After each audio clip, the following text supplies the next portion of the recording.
This year, Eggs and Issues is different from past years in many ways. Foremost, we're here to offer you the top education issue of 2020, rather than identifying 10 top issues as has traditionally been the case. The shift in thinking is a recognition of several things, but particularly the repetition due to the lack of adequate solutions and responses to the issues we have previously identified. And also because many of them are included in the recent West Ed report that was commissioned by the Leandro case and the judge. For any of you who are here today, and this is a new conversation, let me simplify it by saying we're talking about providing a sound basic education to every child in North Carolina, a conversation that has evolved over 25 years. What's also new this year is what we might refer to as Leandro 3, a court order signed by the Honorable David W. David Lee, North Carolina Superior Court Judge, on January 21st of this year. This current order is an agreement among the parties to the case regarding need for remedial systemic actions for the achievement of Leandro compliance. The order comes after two earlier ones in 1997 and 2004, and we anticipate at least one more at the end of March. For that reason, this year, our top education issues list has been distilled into one driving issue, which is for our state to take immediate and intentional actions to meet our constitutional obligation to provide each child with a sound basic education. Before proceeding into the forum's work, I want to share a personal thought on this 25-plus-year-old saga known as Leandro by talking about two of my personal heroes. Let me ease your mind. You will not find their names in Sports Illustrated or People magazine, nor will they be featured on Entertainment Tonight or made the butt of jokes on late night TV. By now, some of you may have realized that my two heroes are Judge Howard Manning and Judge David Lee.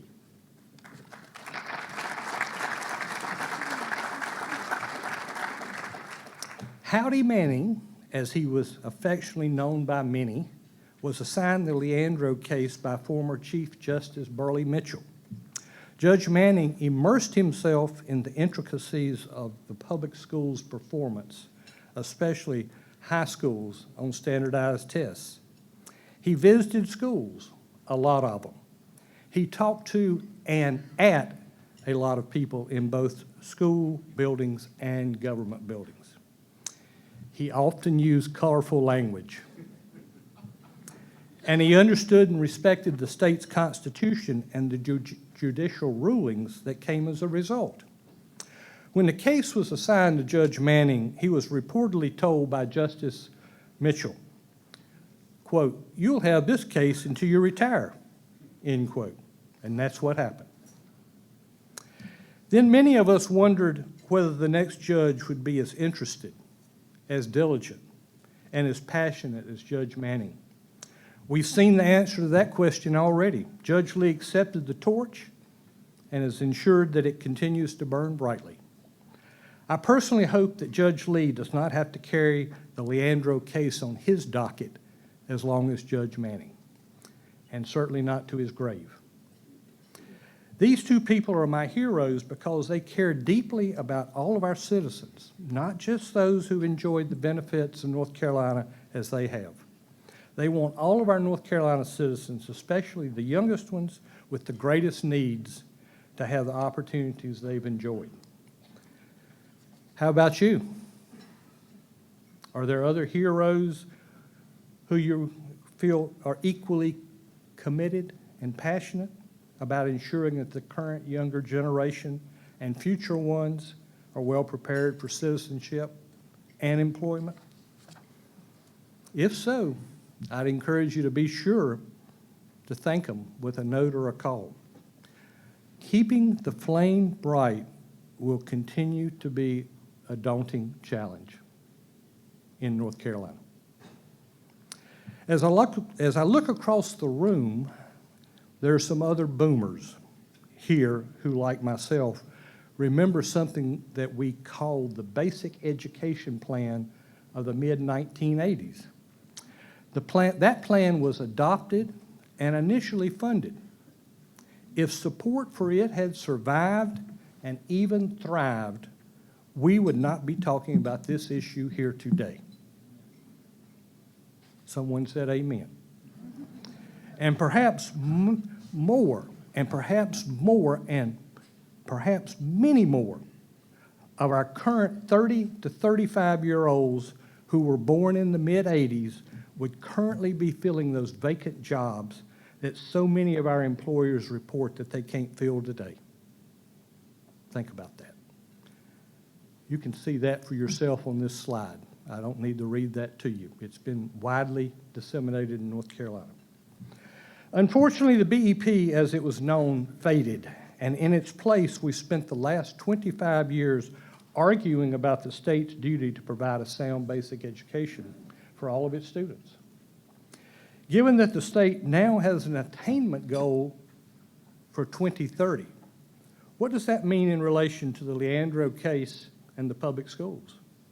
How many of you think that we can achieve an ambitious attainment goal without first providing the personnel and resources needed in all of our public schools? That's why we've chosen to focus on a singular top issue. You'll also see over the next few minutes that the Public School Forum believes that there are several specific actions that can be taken now, including one that is not spoken to directly in the WestEd report or the January 21st consent order. Rather, the actions we propose send clear signs to our state citizens that we are serious in North Carolina about finally serving each and every child with an education that they are constitutionally promised and filling vacant jobs with capable employees. But the question is, can all three branches of government work on behalf of all North Carolinians, or will there be further delays? I think the people in this room can have a say in the answer to that question. I'm pleased now to turn to my colleague, Dr. Lauren Fox. She's going to talk with you about some of the specifics that are in our report this year.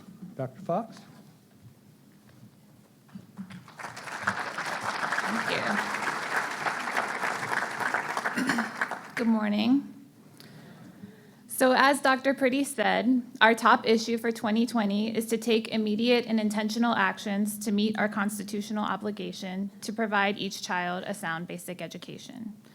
And given the recent developments in the Leandro case, this issue represents what we at the Forum believe to be the most significant opportunity that we've had in decades, or at least in my lifetime, to impact the future of our public education system for the better. So let's start by talking about what a sound basic education actually is. According to the first ruling in the Leandro case, this is about ensuring that students are prepared to pursue higher education or vocational training and to enter the workforce with the skills that are needed in contemporary society. So what that means now is different than what it even meant when the Leandro case just began. It's also about preparing students to be active, informed, and engaged citizens, something that we think is incredibly important. The Leandro ruling holds that all students should be provided with access to competent, well-trained teachers and principals and the resources that are needed to achieve those outcomes. But the WestEd report makes clear what many people in this room have been saying for a long time. The state is not providing the resources required to meet its constitutional obligation to every child in North Carolina. In fact, WestEd found that we're actually farther away from meeting the Leandro requirements than we were when the case first began. So we believe that the urgent need to provide equitable educational opportunities to all of our students, particularly those who have been most systematically excluded from resources, is both a moral and economic imperative. Our failure to address this is harmful to our children, and it's harmful to the future well-being of our state overall. So we have a lot of work to do. But we at the Forum, at least, are feeling hopeful about what we can accomplish in the next decade. And we're very lucky to have this WestEd report as a very rich guide and roadmap to help us as we go along the path of building a stronger and more equitable system of public education, something that all of us and our policymakers should be eager to provide. So underneath the umbrella of this top issue for 2020, we've identified 5 key priorities. All of these are in line with things that we've included in our top issues for many years, and all but one of them mirror recommendations from the WestEd report, and as well as the recommendations from the Governor's Commission on Sound Basic Education. So keep in mind as we go through these that these priorities for this year are specific to K-12 level investments, and they're not meant to be exhaustive of all that we need to do to provide our children with sound basic education. The first of these priorities is to redesign our school finance system to dramatically improve adequacy, equity, and flexibility. This is an issue that the Forum has been tracking over the years through our local school finance study, which actually, for the first time this year, we're releasing here at Eggs and Issues, so you have a copy of that at your table as well. And I've also brought with me here the first ever local school finance study. Some of you might remember this, and you can see the photo on the screen. This was published in 1987. And so I was reading through it, and I realized that, the graphics have improved a bit since this was published, but really when you read this, the same issues are the ones that we're dealing with today. It really doesn't sound very different. In fact, some things have gotten worse. So I'm going to talk a little bit more about that. In North Carolina, as most of you know, the state bears the primary responsibility for providing all students with access to a free, uniform system of public education. And it's the General Assembly's role to finance this through taxation or other means. But it's been clearly demonstrated through our local school finance study as well as through the WestEd report most recently that the state is not fulfilling this obligation. In a 2019 report by Education Week, our state was ranked 48th in the nation in per pupil spending after adjusting for regional cost differences. When adjusted for inflation, per pupil spending in the state has declined by approximately 6% since 2009-2010. And we were ranked 48th nationally on a measure of funding effort, which is the level of spending as a percentage of state wealth overall. So given this, we believe that we can do a lot better, and we must do a lot better than we currently are. So we recommend that our lawmakers take steps immediately to create a long and short-term plan to adequately fund our schools. Of course, how we spend this funding also matters, and it's necessary that additional resources must be targeted to specifically address systemic inequities, including across districts with different levels of wealth.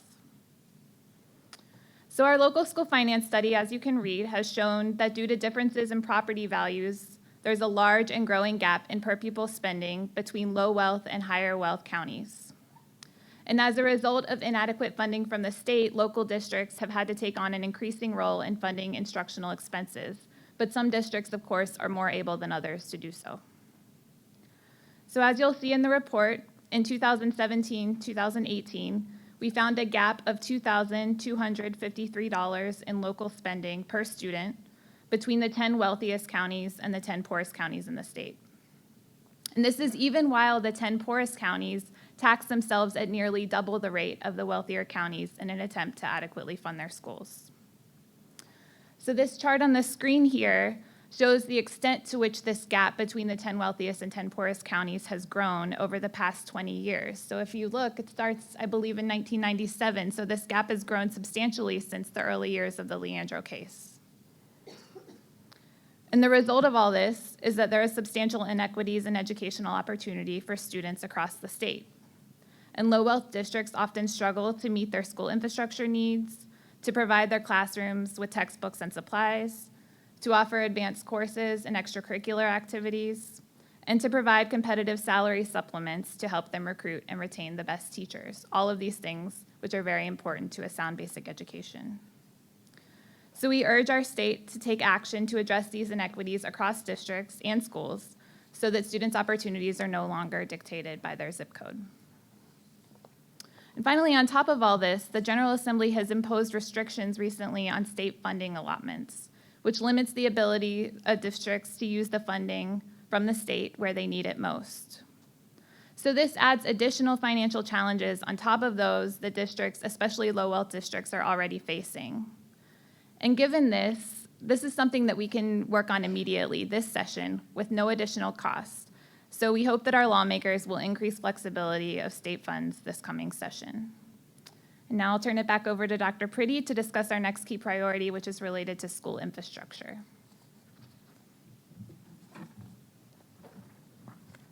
Thank you. The next issue is priority 4 in the report, which you have, and it's one that was not addressed in the West Ed report, but we believe that meeting our state's school infrastructure needs is an important component of providing children with a sound basic education. We know from decisions made in the 1930s that funding school construction is traditionally a local responsibility.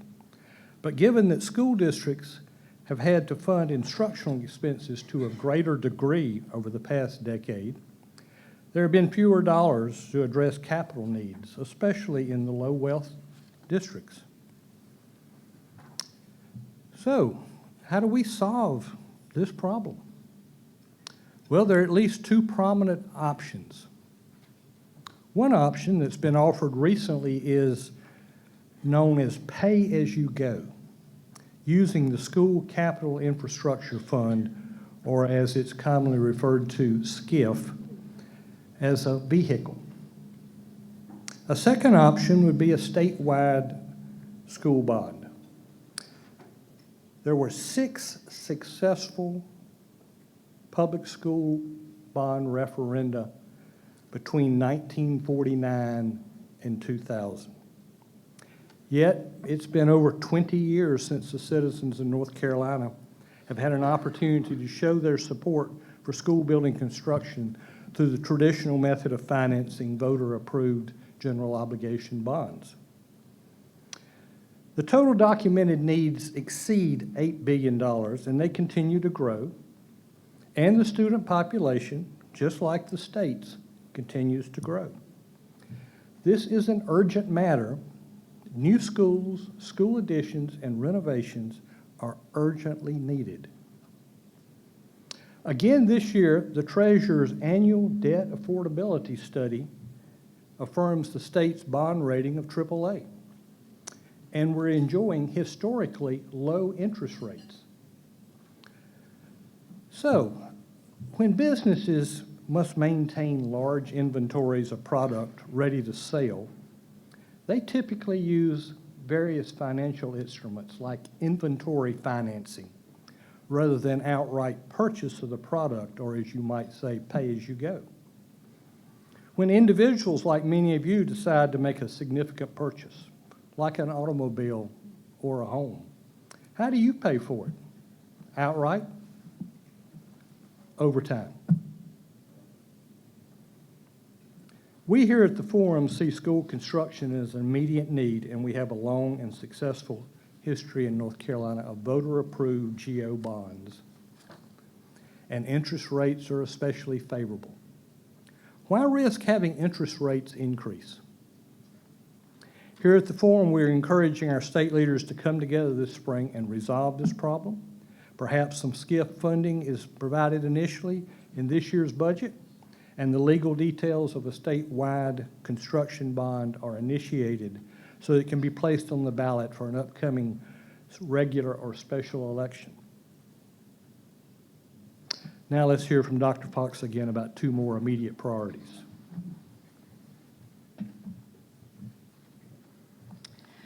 Our next key priority is to overhaul educator compensation, recruitment, and professional development strategies.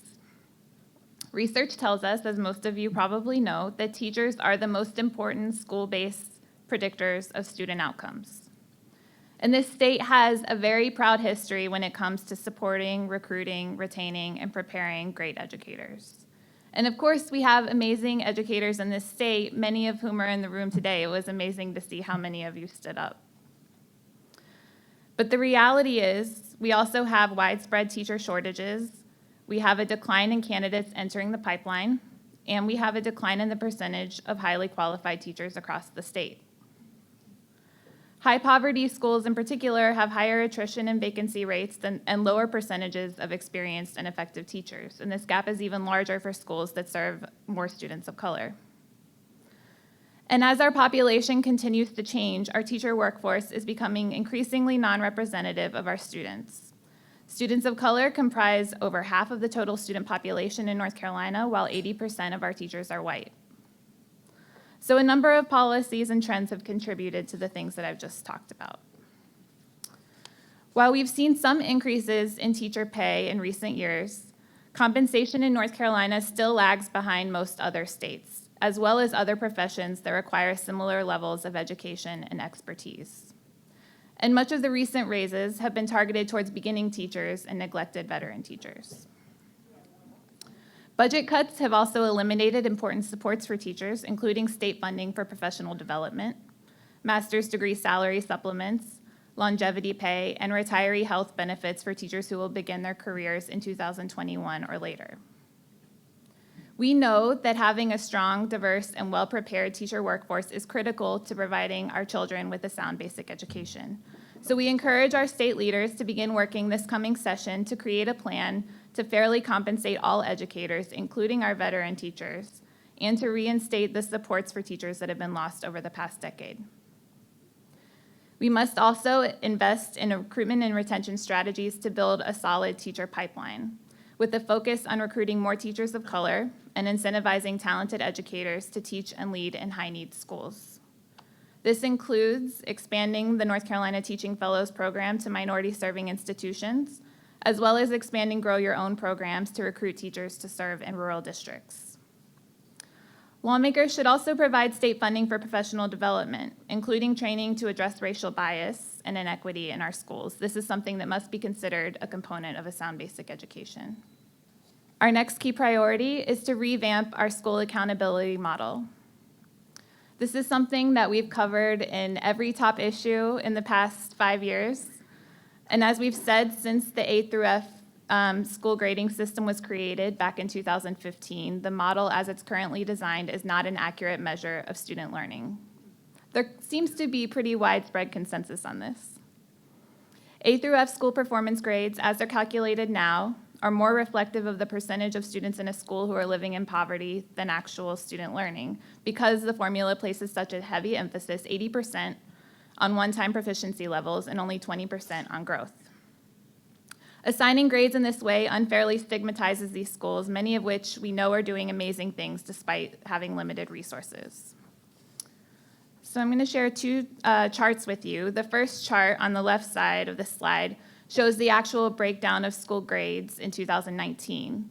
The blue bar are schools with 50% or fewer students who are economically disadvantaged, and the green bar are those with over half the student population who are economically disadvantaged. So you can see that there's a very clear correlation between poverty and the school grades. But if this formula were revised to be based entirely on a measure of student growth over time, which you can see in the second chart here, the distribution of grades by poverty would be much more balanced. Over the years, many of our lawmakers on both sides of the aisle have sponsored legislation to try to modify the A through F school grading model to put more emphasis on growth. But these efforts have yet to be successful. And we think this is another item that can and should be addressed immediately with no cost. As we've said before, we at the Forum believe that the A through F grading system should be eliminated in favor of a more nuanced and multi-factor model. But at the very least, we should revise the formula to give a much greater weight to student growth. And now I'll turn it over to Dr. Priddy one more time to go through our final priority and close out this part of our presentation. We here at the Forum think there's an 8th recommendation that was included with great thought, and that is that there should be a plan established to monitor the implementation of the Leandro decision. We don't know this for a fact, but we suspect that Judge Lee had something to say about that because he looked at what happened to Judge Manning. Judge Manning lived with the case for over 20 years. I don't think Judge Lee feels compelled to do that and probably hopes he doesn't have to. But more importantly, Judge Manning did not have a support system in place as well-defined as is needed. So what Judge Lee is going to be afforded, if the 8th recommendation in the report from West Ed is embraced, is a regular monitoring system made up of an expert panel. We think that's critical because our greatest concern is to not only look to measure progress, we hope, but we need to be able to point out easily where stagnation or regression might occur, as you've heard from Dr. Fox. You can see on the slide a quote from the consent order. It's a lengthy quote. You can read it. I'm concluding with this quote from the order because it expressed the urgency of the matter. And if we've ever used the word urgency for public schools, it is one that's appropriate right now, perhaps more so than in the past. Too many of us here, including myself, have waited too long for our leaders to step up to the plate. Let's each of us resolve right now to take all appropriate steps to inform our citizens of this crisis and necessary solutions, and strongly encourage them to speak to those with the power and the responsibility to act now, rather than allowing the lawsuit to linger for more decades. Thank you.